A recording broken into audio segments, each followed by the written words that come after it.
Oscar Lawrence Jackson was a young man, just beginning to earn his way in life as a teacher when war broke out in 1861. Quick-moving events would sweep him and his schoolboys into the theater of war. The nation and Jackson would be dramatically changed forever. In the decade before the Civil War, the United States was, for the most part, an agricultural nation and culture. With the exception of the eastern manufacturing cities, most Americans lived on farms or in small villages. Land and waterways across the young nation were still being transformed from wilderness to resource. Oscar Lawrence Jackson was part of this rural pre-war landscape. He was born on September 2, 1840, in the village of Newport, in what was then Beaver and is now Lawrence County, Pennsylvania, the first child of Samuel and Nancy Mitchell Jackson. Young Oscar lived in Newport until 1850, when his father moved the family to a farm near Newcastle, Pennsylvania, which had been owned for generations by members of the Jackson family. 8 years later, young Jackson finished his schooling and became a teacher. To be a teacher in a rural school, one only needed to secure an appointment, then contract salary, room and board with the township school directors. Jackson spent only 1 year in Pennsylvania, leaving for Ohio in 1859 in pursuit of a better position. His travels eventually took him to the town of Logan, located in Hocking County in the south-central part of the state. It was here that Oscar Jackson would sow the seed amongst his students, who would in a short time become the enlisted men in his company and regiment. Jackson taught in Logan for 2 years before returning to Pennsylvania to study to become a lawyer. That was April 1861. The same month, Fort Sumter in Charleston Harbor was fired upon. War fever spreading across the country like wildfire quickly changed forever what was once an innocent young nation. When President Lincoln called for thousands of troops to put down the rebellion, 20-year-old Oscar Jackson abandoned his study of the law and began to raise a company for the service. From his section of Lawrence County, Jackson was successful in gathering a number of young men and boys together, but finding it impossible to find a local unit which had room in its ranks for his boys, he abandoned the venture altogether and set out for Ohio, hoping he would be able to raise a company from among his former students and associates from in and around Hocking County. By January of 1862, Jackson had gathered 85 men together, and on the 16th of the month was unanimously elected captain, for the purpose of forming a completed regiment, now to be known as the 63rd Regiment, Ohio Volunteer Infantry. Captain Jackson's company were ordered to report to Marietta, Ohio, and on January 23rd, the consolidation was completed. Jackson's company to be lettered H within the new unit. The 63rd, under command of Colonel John W. Sprague, was soon sent to the front, arriving near New Madrid, Missouri on February 23, 1862. Brigaded with 3 other Ohio regiments, the 63rd became part of a unit soon to be known throughout the Army as the Ohio Brigade. Assigned to the Federal Army commanded by Major General John Pope, Oscar Jackson and his company soon became involved in the effort to capture New Madrid and Island No. 10 from the Confederates. It wouldn't be long before the men would smell the odor of gunpowder. Their baptism of fire occurred when they, along with the 43rd Ohio, were ordered to make a demonstration against the enemy's works. On March 3, 1862, Jackson penned in his diary an account of being under fire for the first time. The fire between us and them was pretty brisk.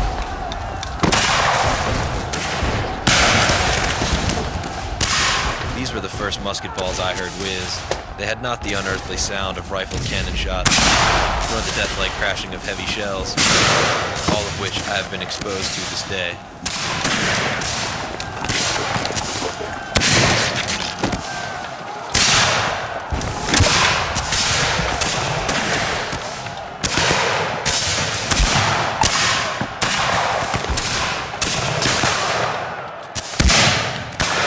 Eventually, the Confederates abandoned their works, and the 63rd moved through the campaign of Island No. 10.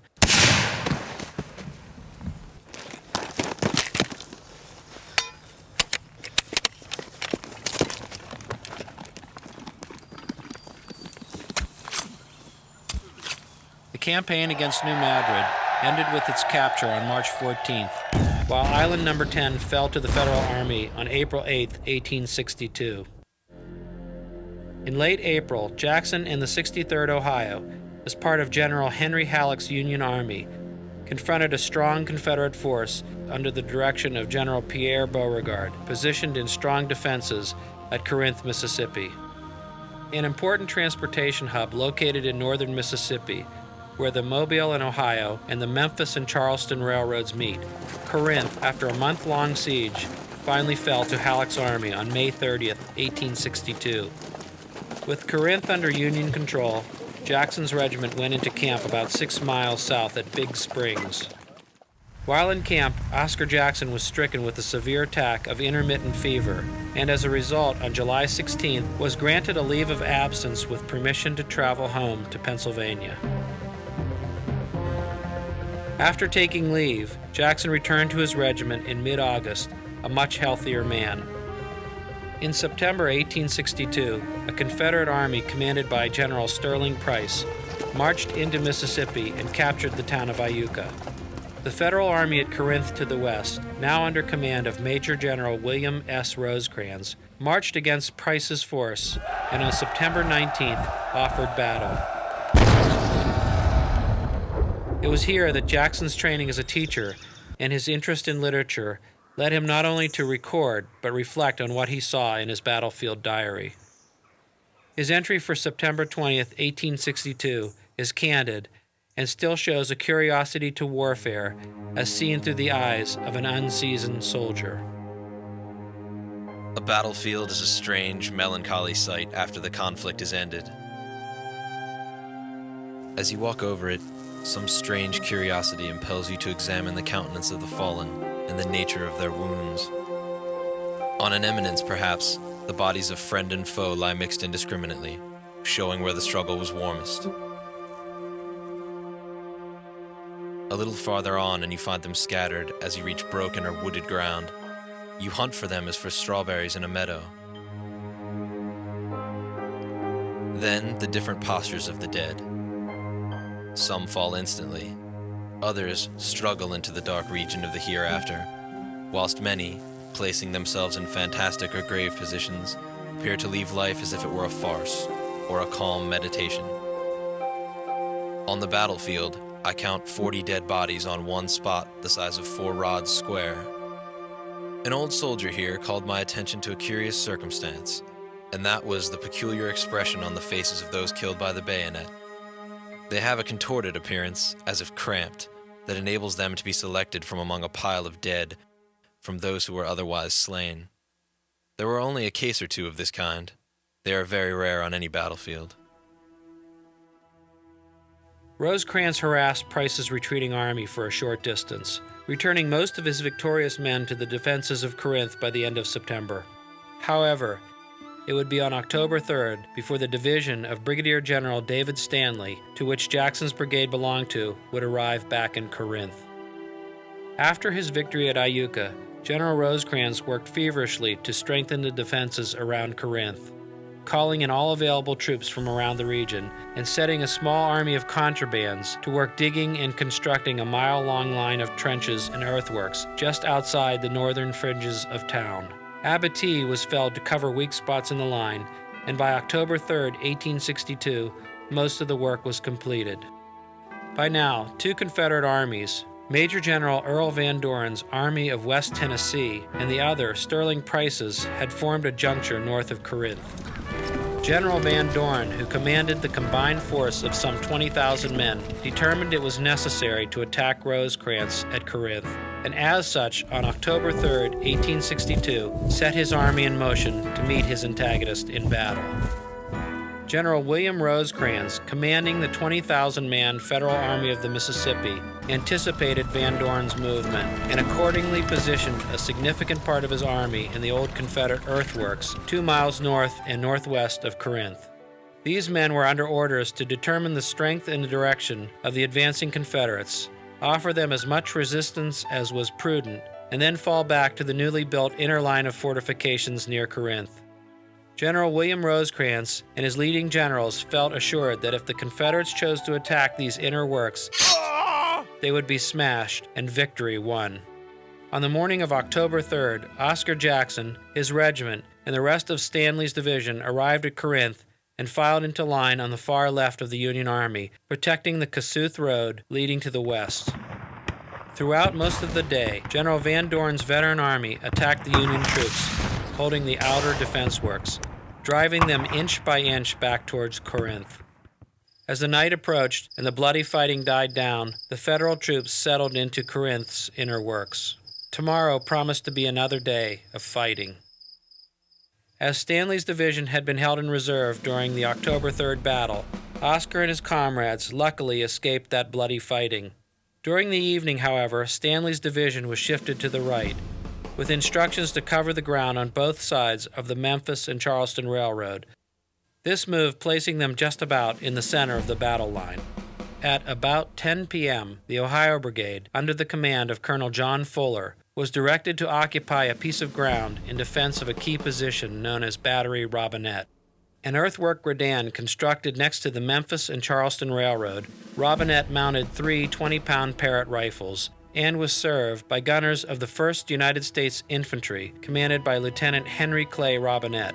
As Fuller's brigade came up, the infantrymen took positions on both sides of the fort. The 43rd Ohio was placed to the left, while Oscar Jackson's regiment, the 63rd Ohio, Colonel John W. Sprague commanding, went in on the right. This left the other 2 units of the brigade, the 27th and the 39th Ohio, to continue the line to the right, or eastward. In the pre-dawn hours, things began to heat up even more, as described by Brigade Commander Colonel John Fuller. Between 3 and 4 o'clock in the morning, the enemy's guns in front of our position sounded a reveille, which instantly aroused our entire command. Shot, shell, grape, and canister were poured over the entire field with great rapidity, but owing to the protection afforded by the ground occupied, we suffered comparatively little loss. Captain Jackson and his men were under this bombardment, and immediately the Union cannons emplaced all around them opened up counter-battery fire. The Federal fire was devastating. One shot reportedly killing more than a dozen rebels, while others plowed through the southern batteries, killing and mangling many horses.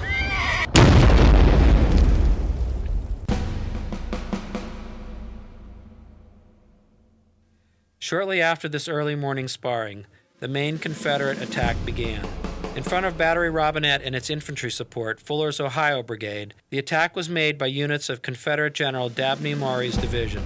Spearheading Maury's attack and moving directly towards Battery Robinette was the brigade of General John C. Moore, composed of regiments from Alabama, Arkansas, Mississippi, and Texas. Captain Oscar Jackson remembered the awesome spectacle. About 10 o'clock, the rebels began pouring out of the timber and forming storming columns. All the firing ceased, and everything was silent as the grave.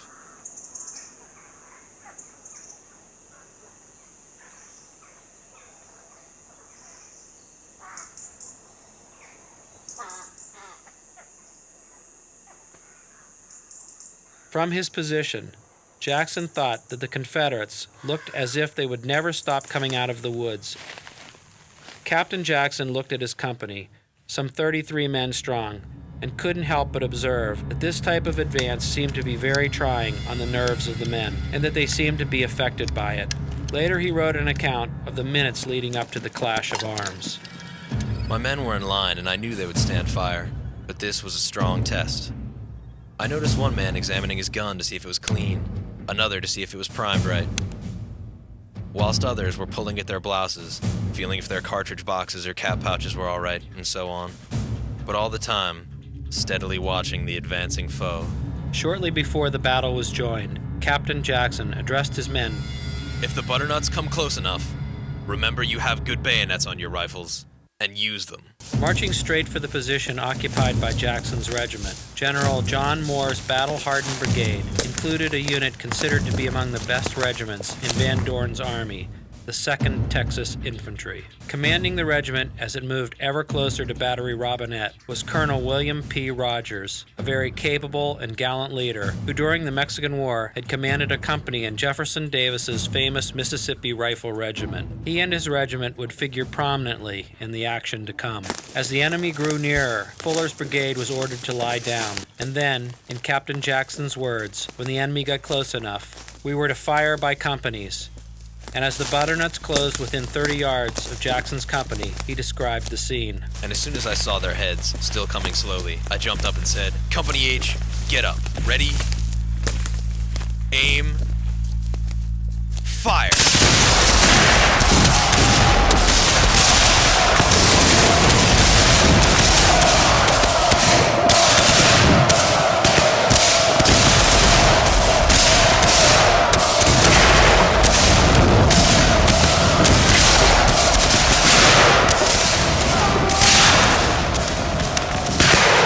This volley fired by not only Jackson's company, but by Colonel Fuller's entire brigade, proved disastrous for General Moore's attacking brigade. As the smoke cleared away, Oscar Jackson saw a mass of struggling bodies in front of his position. Captain Jackson described what happened next. The enemy were stopped, but deploying their column returned the fire. And a fine thing for us, fired too low, striking the ground, knocking the dirt and chips all over us, wounding a very few, not one in my company. We got ahead of them with the next volley, which we delivered right in their faces. And at this close distance, we fought for perhaps 5 minutes.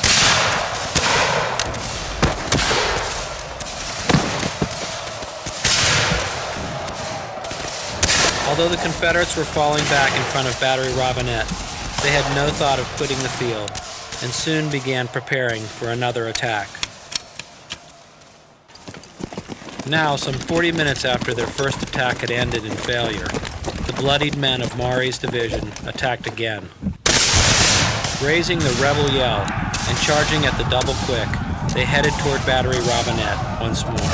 Oscar Jackson remembered the warm reception they received from the muzzles of the Yankee guns. Our men stood firm with loaded guns and gave them a volley that threw them somewhat into confusion, slaughtering them fearfully. But pressing on and firing at us rapidly, they dashed themselves against us like water against a rock. The approaching Confederate troops were Texans and numbered about 100 men. The climax of the battle was near, and within minutes, the Texans and Oscar Jackson's Ohio boys would be locked in mortal combat.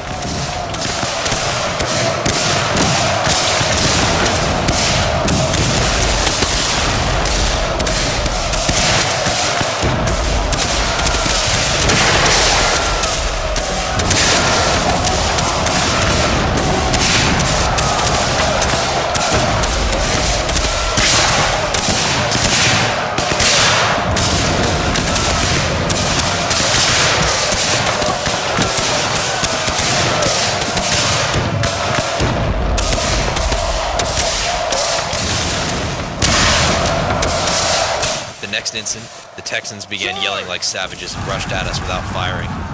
At the proper moment, I gave them a volley that halted them, cutting down their entire front.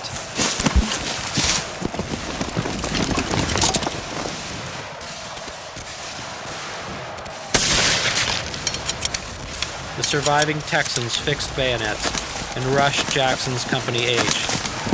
In the act of reloading their muskets, when the butternuts charged, Jackson ordered his men to stop the procedure, and instead met the rebels at the point of their own bayonets. My men sprung at the enemy as one man. The hostile guns clashed. For an instant, we parried like boxers.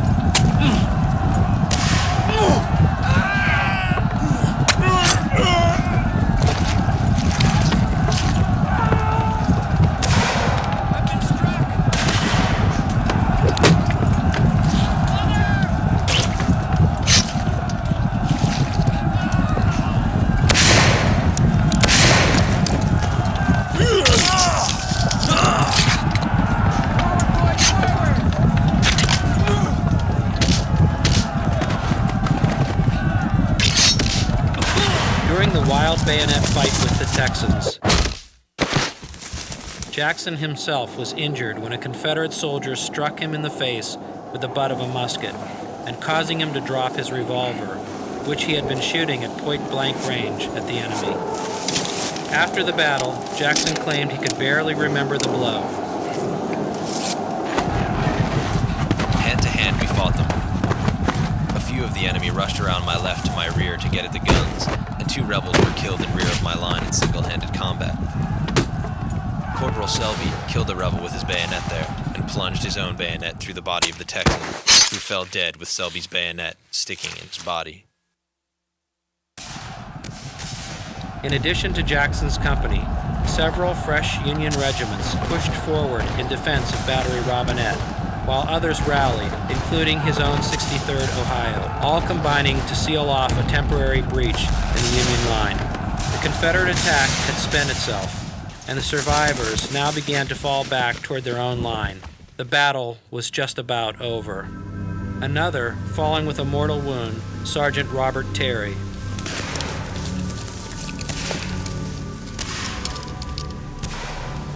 I am not afraid to die. As he lay bleeding, he told his comrades that he was not afraid to die.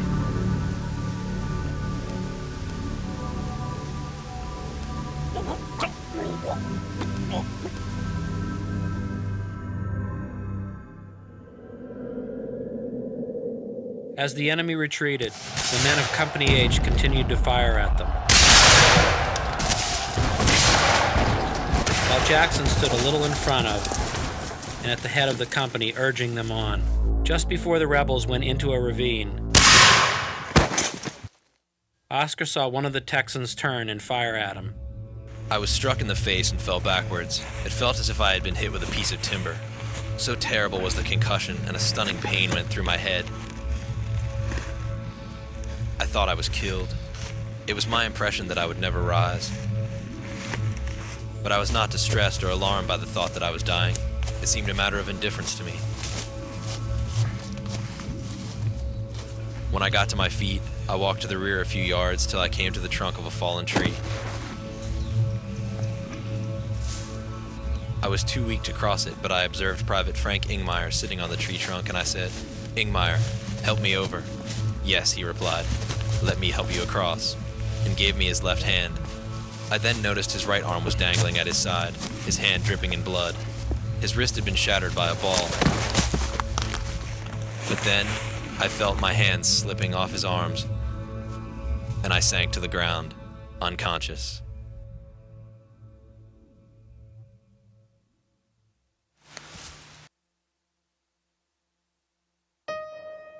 Stripped of his jacket and covered in blood, Oscar Jackson was picked up and placed with those who were thought to be mortally wounded.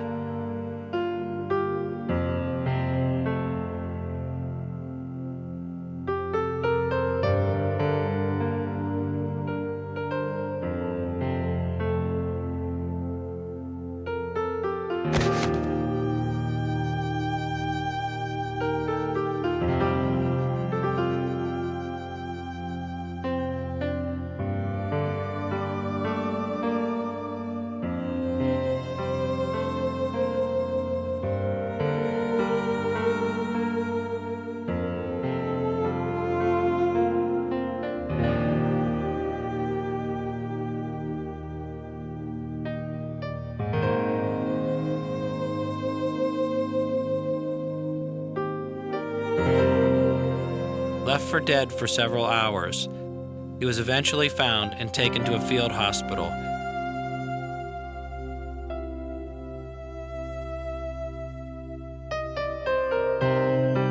Arthur Monahan, surgeon of the 63rd Ohio, was there and examined Jackson's injury.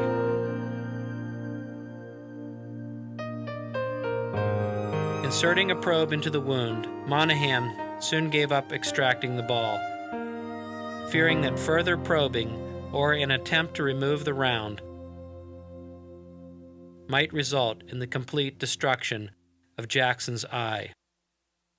The wound had apparently been caused by a weapon of small caliber, perhaps a round from a squirrel rifle or buckshot. The round had broken through the cheekbone, and in passing under the inside corner of the eye, fractured some of the bones of the orbit. It also injured the optic nerve before finally lodging against a bone at the bottom of the orbit. Oscar Jackson remained unconscious for 2 days. When he finally arose out of his stupor, he was unable to tell if it was day or night. Corporal Charles Harrison of Company H was sitting beside his captain's bedside when he awoke and was asked a number of probing questions. "How are my men?" Harrison answered that the whole company was badly cut up, and then went to name those who had been killed. Jackson was horrified to learn of the deaths of so many friends, and years later, he recalled that the names of the dead still rang in his ears. Shortly after speaking with Corporal Harrison, Jackson again fell into a state of unconsciousness that lasted another 3 or 4 days. The task of informing Oscar Jackson's loved ones of his terrible wounding was left to the chaplain of the 63rd Ohio, the Reverend Benjamin Fry. On October 6th, just before Jackson lapsed into his second state of unconsciousness, Fry wrote Oscar Jackson's father a note describing what had happened to his son at the Battle of Corinth. Dear Sir, you have probably seen in the papers that we had a severe fight at this point, and that the 63rd Regiment was badly cut up. Your son, Captain Oscar Jackson, was wounded, but it is the impression of the surgeons that his life is not endangered, although at first we feared that the wound was mortal. He is now in his right mind and fully conscious, is quite cheerful and doing as well as possible. The only fear is from inflammation, which may cause the loss of the eye, but there is no unusual inflammation as yet, nor any indications of it. I have written the account of the captain's injuries just as it is a fact. Do not suppose that I have tried to put a better face on it than I should, lest I frighten you. I confidently believe that he will soon be well again. Yours ever, Benjamin Fry, Chaplain, 63rd Regiment, Ohio Volunteers. Oscar Jackson remained hospitalized for the next 7 weeks. Not until November 19th was he able to walk outside his tent for the first time. After a leave of absence and a quick trip home, he rejoined the 63rd Ohio on February 3, 1863, at Corinth, Mississippi. His wound, with a small ball still lodged in close proximity to the brain, had healed quite well, leaving him without disfigurement. On occasion, however, the injury reared its ugly head, causing Jackson to have brief attacks of confusion and disability. His men were conscious of this condition and kept a close eye on their young captain. 22-year-old Oscar Jackson got his first taste of independent command when on May 24, 1863, he was detailed to take charge of the steamboat Luminary, loaded with nearly 5,000 cases of ammunition needed by Grant's army, then fighting at Vicksburg. Boarding his Company H on May 25th at Memphis, Tennessee as armed guards. The Luminary sailed down the Mississippi River. Reaching its destination, Grant's supply depot at Chickasaw Bayou on the Yazoo River on May 27th. The cargo was unloaded, and on the 28th, Jackson and his men boarded the Luminary for its return trip to Memphis. The next day, the boat was fired upon by rebel guerrillas stationed along the riverbank, causing Company H to deliver a brisk fire of musketry, which drove them off. Luckily, none of Jackson's men were hit in the encounter, all of whom he praised for their good behavior under fire. The boat arrived safely back in Memphis on May 30th, 1863. For Oscar Jackson and his comrades of the 63rd Ohio, the balance of 1863 saw them on duty in Memphis and Prospect, Tennessee. Toward the end of the year, 455 men, including Jackson's entire company of 47, re-enlisted in the 63rd Ohio, all wishing to see the war to the end. On May 1st, 1864, 3 federal armies, all under the command of Major General William T. Sherman, moved out of their camps in Alabama and Tennessee and began moving southward. Their objective, the city of Atlanta, Georgia. Captain Oscar Jackson and his regiment were part of Sherman's great army. The 63rd Ohio, under the command of Lieutenant Colonel Charles Brown, formed part of Colonel John Sprague's brigade, which in turn was part of General James Veach's division of Major General Grenville Dodge's 16th Corps, Army of the Tennessee. The Army of the Tennessee had once been Grant's, but now was commanded by Sherman's protege, Major General James B. McPherson. The serious fighting of the campaign for Oscar Jackson and his men took place at Resaca, Georgia, on the 13th and 14th of May. Captain Jackson recalls the fighting done on May 13th. We have moved 3 or 4 miles forward and taken position. Our skirmishers in sight of firing. The ball has opened. Our corps has driven the enemy a short distance and there is a lull in our firing. But the battle thunders on our left and center. On the 14th, the regiment was again in action. Captain Jackson reporting that the roar of artillery and clatter of small arms continued without cessation all day long.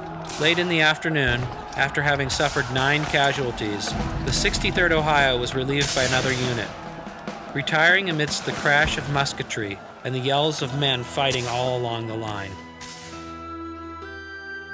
Resaca fell to the Union Army on May 16th, and after the Oostenaula River was successfully crossed, the campaign continued.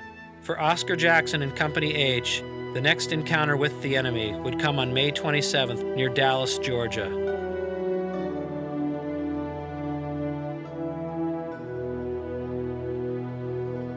In his diary, Oscar described the day's fighting. Our regiment has been in line all day. There has been heavy skirmishing and an occasional artillery duel during the day, and our division has lost a good many men. Our regiment had 4 killed and 6 or 8 wounded while in the line of battle. Over the next several days, Captain Jackson's company remained in action, fighting near Dallas, Georgia, where it repulsed several Confederate attacks on its position. Throughout the month of June, the company was constantly in action around Marietta, Georgia, and in front of Kennesaw Mountain, playing a supporting role in the disastrous Union attack on Kennesaw on June 27th. On July 2nd, 1864, Oscar Jackson was sent to the rear quite ill, and on the 4th was confined to a hospital in Marietta. He was out of action until returning to the regiment on July 28th. Oscar's regiment, and indeed the entire Federal Army, was engaged in the siege of Atlanta, and would remain so until the Confederate Army evacuated the city, allowing Union forces to march in and occupy it on September 2nd, 1864. The next 12 weeks would be comparatively quiet ones for Oscar Jackson and his men. Just some marching and a few small skirmishes thrown in to keep the veteran campaigners on their toes. On November 15th, 1864, however, that all changed. When General Sherman marched out of Atlanta at the head of an army numbering some 60,000 men, his goal being to march across Georgia, destroying in his wake anything useful to the Confederacy, and capturing the important coastal city of Savannah. Captain Oscar Jackson's regiment marched out of Atlanta early on the morning of November 15th, and as night fell, he looked back at Atlanta, witnessing a scene he would never forget. It is dark, and as we look back, we see that Atlanta is in flames. It will be utterly destroyed. The glare of the light against the sky is beautiful and grand. A terrible but just punishment is meted out to the Gate City.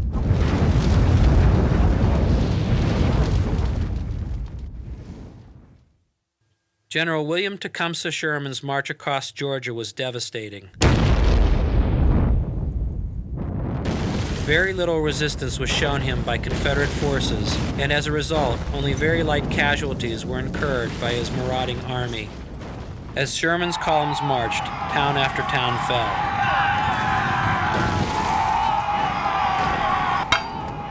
The Georgia Central Railroad was torn up all along the way, and by December 10th, Sherman was closing in on Savannah.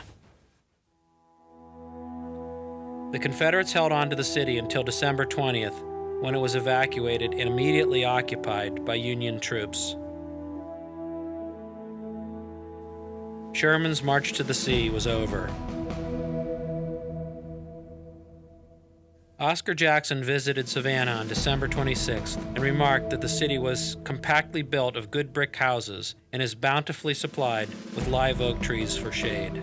He was also impressed by the monument honoring the Revolutionary War hero Pulaski, calling it a fine affair. On January 4, 1865, Captain Jackson's regiment boarded the transport Fanny of Baltimore, and along with the rest of the 17th Corps sailed for Beaufort, South Carolina. Landing in Beaufort that evening, he and his men remained there until January 16th, when they began to move inland as part of General Sherman's grand scheme, a march through both North and South Carolina. Captain Oscar Jackson was in command of the regiment now, having been since January 4th. Moving north out of Pocataligo, South Carolina, the 63rd Ohio was involved in the fighting which occurred along the Salkehatchie River, most notably at the Battle of Rivers Bridge on February 3rd, where the regiment lost several men. That evening, after the battle, Jackson visited the wounded. Again at the hospital, I see the horrid results of every battle. Men mutilated in every shape conceivable.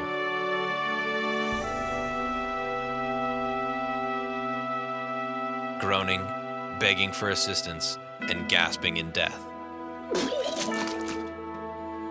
Eventually, Sherman's army defeated the Confederate forces, disputing the crossing of the Salkehatchie River, and continued marching northward, capturing towns and small villages one after another. Directly in the path of the marching army was Columbia, the capital of South Carolina, and in Sherman's eyes, the very symbol of the Southern Confederacy. On the 16th of February, Columbia came into sight of Sherman's soldiers. Oscar Jackson was one of them. After marching a short distance, we reached a hill from which we could see the city of Columbia. It is yet uncertain whether the enemy will attempt to hold the capital of South Carolina or not, though the papers assert they will. It was determined by Southern military leaders in Columbia that the city could not be held with the meager force available, and accordingly pulled their last troops out of the city, just after daybreak, February 17, 1865. Noticing that the Confederate forces were gone, some enterprising Union soldiers entered the town, went to the state capitol building, and proudly raised their regimental color. Columbia, South Carolina, was now back in the Union. Throughout the day and into the nighttime hours of February 17th, things got out of control in Columbia. Looting became rampant, and fires which were set by a combination of fleeing Confederate soldiers, the citizenry, and by mobs of drunken Northern soldiers bent on revenge and retribution. When night came, many sections of the city were ablaze. The fires fanned by a stiff northern wind that made efforts to contain them all but futile. By morning, most of the fire had burned itself out, and order had been restored within Columbia. The burners and looters rounded up and placed under armed guard. On February 18th, Oscar Jackson rode into the city. I went over to the city this morning and found it mostly in ruins. The entire business part of town is burned. I believe there is not a store remaining, although the college, some churches, and a few suburban residences remain. It is no exaggeration to say that the city is burned. On February 20th, the Federal Army began moving northward again, tearing up the tracks of the Charlotte Railroad as it went. The Army occupied the town of Winnsboro on February 22nd, and the town of Cheraw on March 3rd, where large stores of equipment and food intended for the Confederate Army were captured. The city of Fayetteville, North Carolina, fell next on March 11th, followed by Goldsboro on the 24th. Good news came for Captain Oscar Jackson on the 26th, when his commission as major arrived. On April 10th, the Army advanced to Raleigh, occupying it on the 14th, and forcing the commander of the Confederate Army in North Carolina, General Joseph Johnston, to begin peace negotiations with General Sherman. While the generals and the politicians argued over how Johnston's army should be surrendered, Major Jackson received an important independent command. On April 20th, he was put in command of a huge wagon train, with the 63rd and other detachments acting as guards, with orders to proceed to Goldsboro, where he was to pick up supplies needed by Sherman's army encamped around Raleigh. With over 1,000 men under his command, he left camp on April 21st, picked up the supplies in Goldsboro, and by April 24th made a successful return.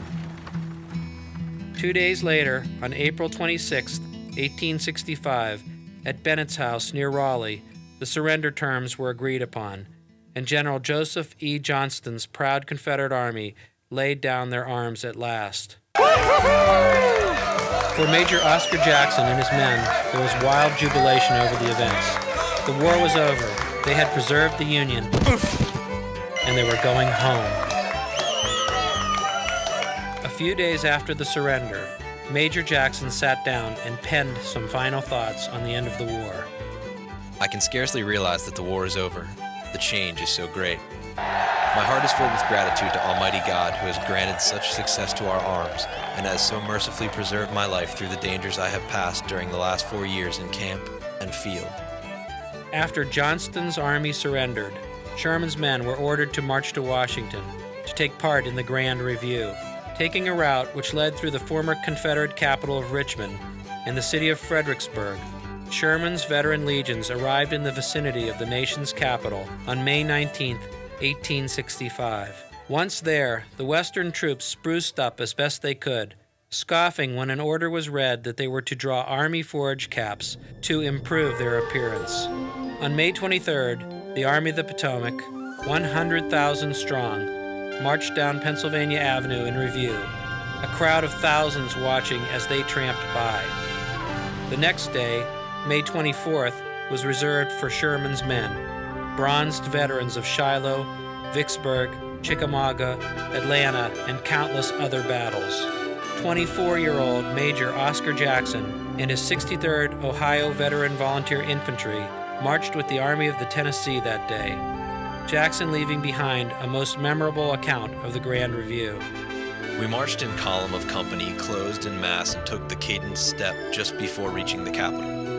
From there on, we occasionally carried arms at a shoulder when passing something of importance. Our troops marched well, there being very little clogging of the column. My regiment behaved superbly. On approaching the reviewing stand, each regiment in succession came to a shoulder arms and only the mounted officers saluted their swords.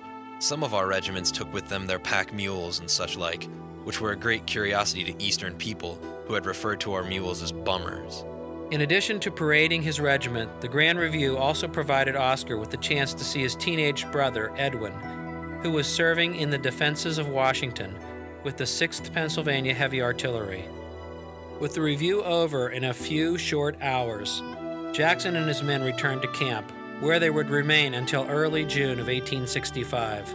Orders next saw the regiment sent to Louisville, Kentucky, where on July 9th, the 63rd Ohio Infantry was formally mustered out of the service. Breaking camp for the last time on July 10th, Jackson and his men boarded the steamboat St. Nicholas and headed upriver to Cincinnati. Arriving on the 11th, Jackson and the men transported to Camp Dennison to await final payment and to receive their discharge. On the 17th of the month, the paymaster arrived. Jackson remembered the scene. Each soldier, as he was paid, was handed his discharge. It was curious to watch with what frantic eagerness they grasped their discharge papers. They were now free from military restraint. At this point, Major Jackson handed to the mustering out officer the regimental color, that priceless banner that had been carried by the 63rd Ohio on every battlefield from New Madrid to Bennett's Place, and which still bore the crimson stain of the regimental color bearer who fell against it when killed at Corinth. That done, Major Jackson stepped up to the train platform from which his men would depart to perform his final duty. I attended at the platform as each train arrived and departed to get a farewell look and shake the hand of these old soldiers with whom I had served so long and had for so considerable a time been their commanding officer. With satisfaction I record that not a single enlisted man did I part with but gave me a hearty shake of the hand and treated me as a friend. On July 19th, Oscar Jackson received his discharge paper, and with that headed for home. Later in 1866, he would be breveted to colonel for meritorious services in the war.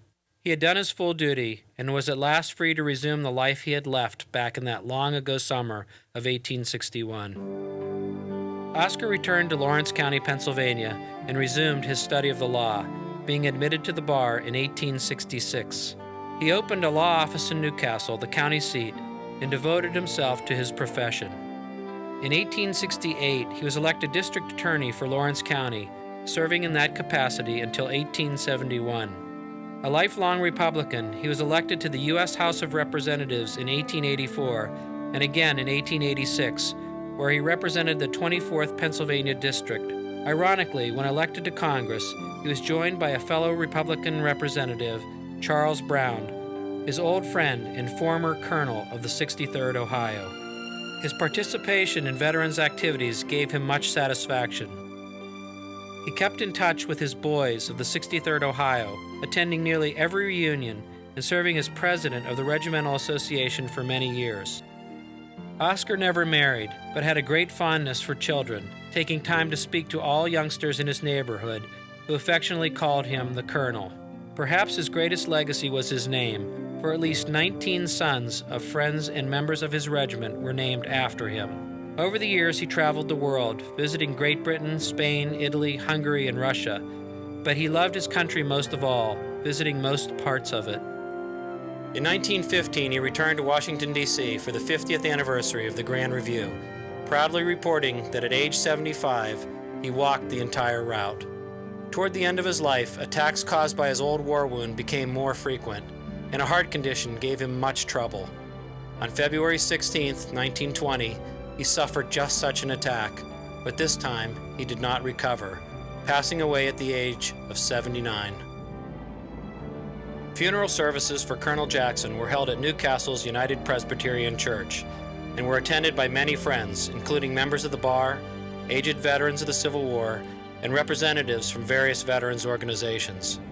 It was reported that as he lay in his casket, the deep discoloration about his eye gave pathetic proof of the sad disability he had borne so bravely for nearly 60 years.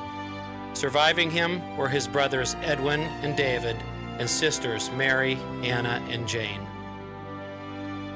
Escorted by members of the Oscar L. Jackson camp of the Sons of Union Veterans, Oscar's remains were taken to Newcastle's Greenwood Cemetery, where he was laid to rest, a hero to his country and his community. In 1922, Oscar's brother, David P. Jackson, had his late brother's diary and other writings published under the title The Colonel's Diary, a work that ensures that the life and legacy of Brevet Colonel Oscar Lawrence Jackson, a hero of the American Civil War, will live on forever.